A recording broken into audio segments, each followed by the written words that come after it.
como rey de Israel. Vemos también en ese momento que le da esa orden que ungiera también al profeta Eliseo, que iba a ser su sucesor en ese momento.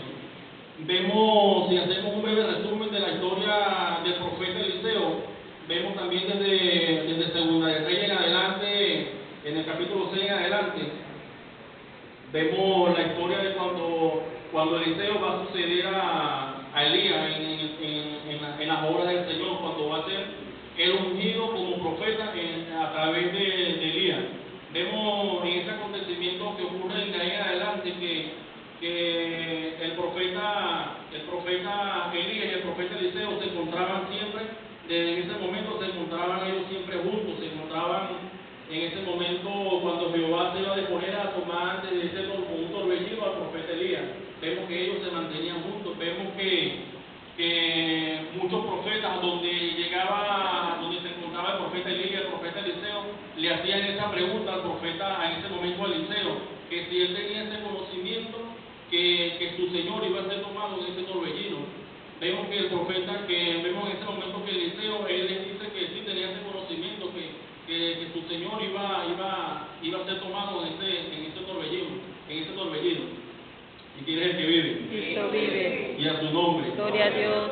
Vemos que en ese momento cuando ellos se disponen a pasar el río de Jordán junto a 50 profetas más, vemos que ocurre esta gran señal en ese momento del profeta Elías, que con su manto él golpea el río de Jordán, y vemos que ellos pasan delante de la vista de aquellos 50 profetas, que ellos pasan en seco el Jordán.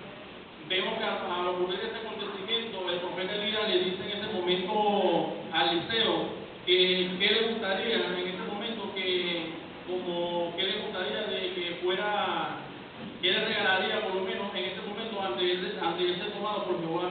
Vemos que él pidió que le diera el doble de sabiduría, el doble de poder en ese momento que tenía el profeta Elías.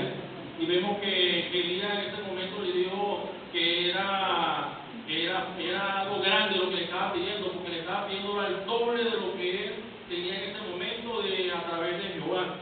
Vemos que él en ese momento le dice que si él lo miraba en ese momento, cuando él fuera tomado fuera arrebatado en ese torbellino, él se lo iba a conceder en ese momento.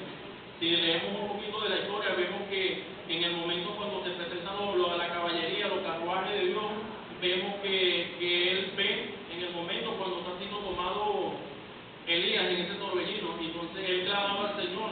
Vemos que se le estaba cumpliendo lo que él había pedido a Elías, y lo veía que le iba a entregar el doble de lo que era el profeta Elías.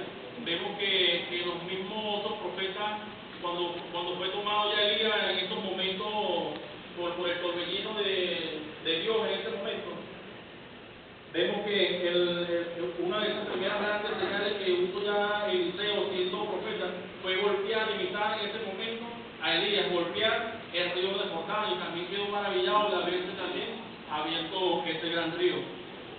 Vemos que los mismos profetas que le dijeron en ese momento que sobre él reposaba el espíritu de Elías. ¿Y quién es el que vive? Cristo vive. Y a su nombre. Gloria a Dios. Vemos que él fueron pasando